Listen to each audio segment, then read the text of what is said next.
Mohan has set the stage, and you can see how impassioned we all are.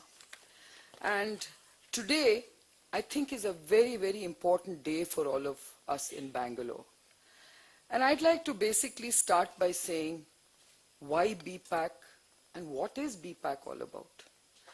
So, as Mohan said, we are all very aware of our national predicament, this complete breakdown in governance across the country.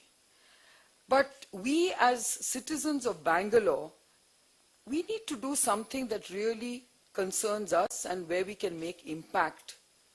And we felt that starting from Bangalore, we can actually hold a candle to the rest of the country. That's what we want to do.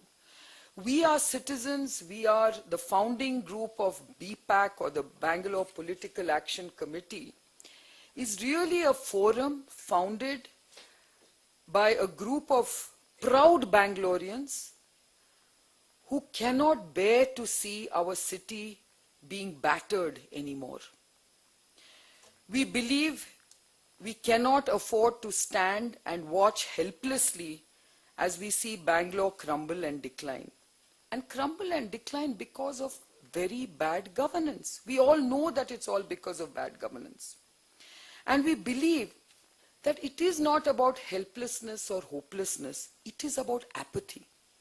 I really believe that we as citizens are extremely apathetic, and it is time that we came and shook ourselves out of this apathy and basically work towards building a Bangalore, a city that we can boast about in years to come as a city that is very well governed, very well managed. When you look at what we aim to do, our fundamental objective is to connect citizens with the political process. Because we as citizens have not engaged enough with the political process. We are very apathetic. We are very, as Mohan rightly pointed out, there's a big divide between the governed and the governing. So it's not correct what we're doing. We do not even exercise our franchise when we can. We are extremely laid back. We always believe our vote doesn't count. We always believe that it is the rural electorate that calls the shots, and yet the statistics are otherwise. We know that urban India is growing and growing rapidly, and we must give it a voice.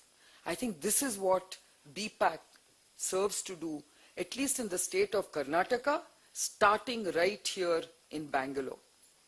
In fact, when you look at governance, we want to see ourselves as a rating agency on governance. We want to be a body that basically can rate governance standards of our government bodies and all those who hold public office, whether it be our politicians, starting with our corporators, our MLAs, our MPs, and our bureaucrats. I think every one of these people have a very important role to play in governing this country, this city, this state well, and we must hold them accountable. We must also engage with them. I know for a fact that I have also engaged with the government, and I know that things can be done very well because there are very, very good government officials, people who hold high public office, who are all very keen to do things for this country. But we are not engaging with them enough. We are giving them too much of a freehold to do what they want. And I think for far too long, we, the citizens, the taxpayers, have allowed our politicians to be the entitled class. And it is time that we told our politicians and those who hold public office that they are not entitled to lead this life of entitlement.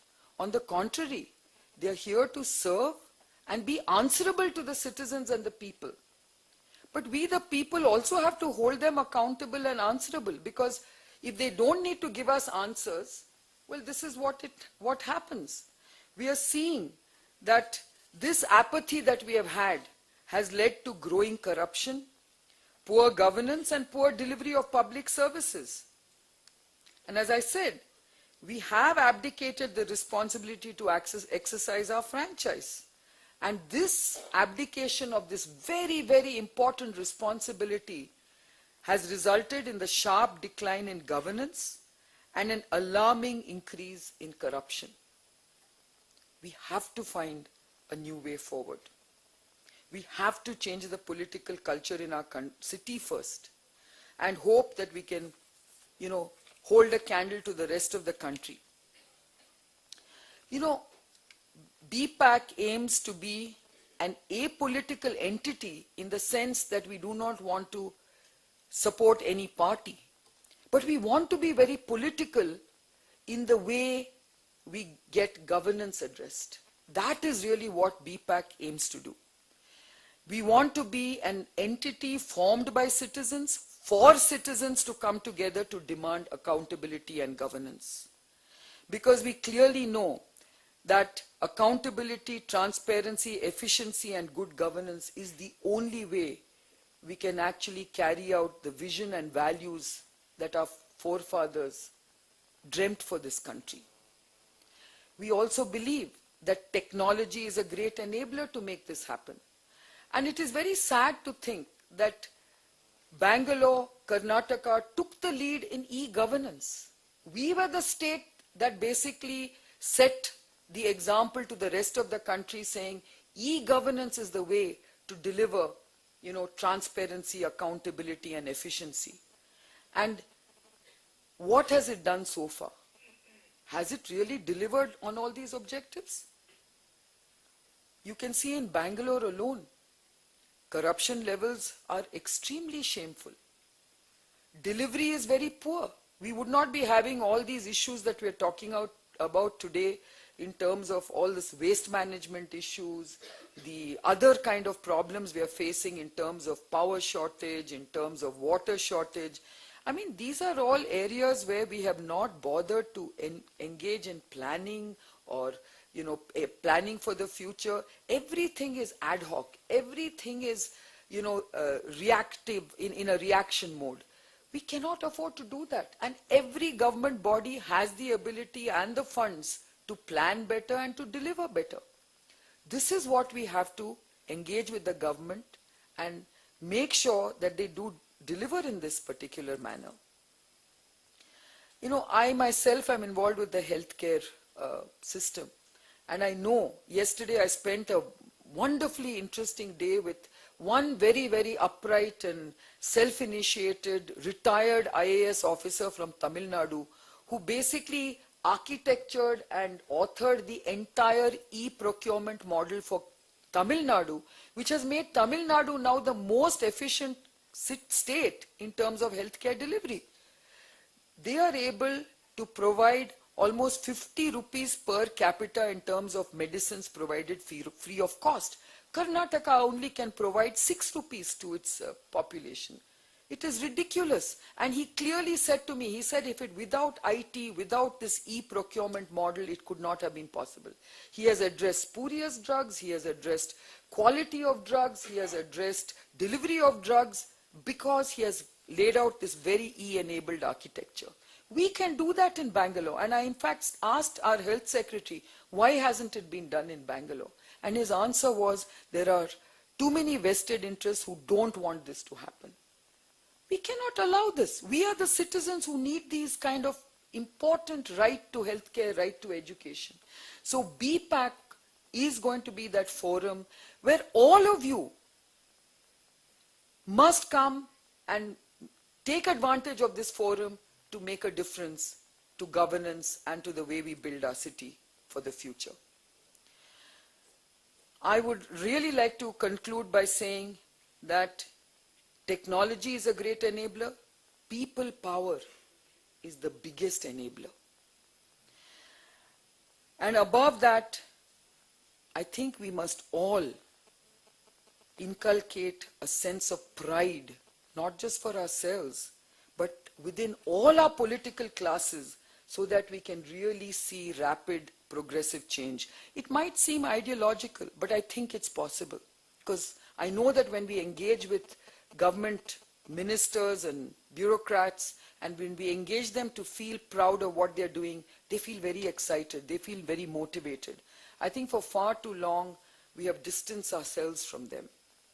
So as we start this very important journey, we want every one of you to join us and make this into a very, very large initiative which really will make a big impact.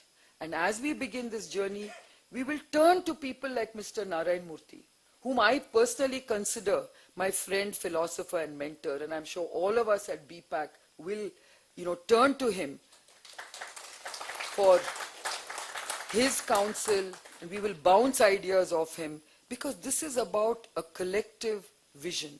This is about a collective vision that is based on values and making the city better. So thank you very much, and I'm really excited about the journey ahead.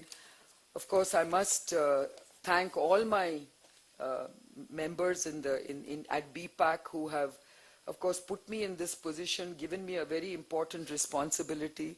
But I'm sure that this is not about one person's efforts or one person's vision. This is a collective vision. So I look forward to this being a very, very big success for Bangalore City. I'd also like to end by just paying a little acknowledgement to Tanya Khosla for designing this wonderful logo, which has captured the ethnicity of Bangalore and the cosmopolitan face of Bangalore. Thank you.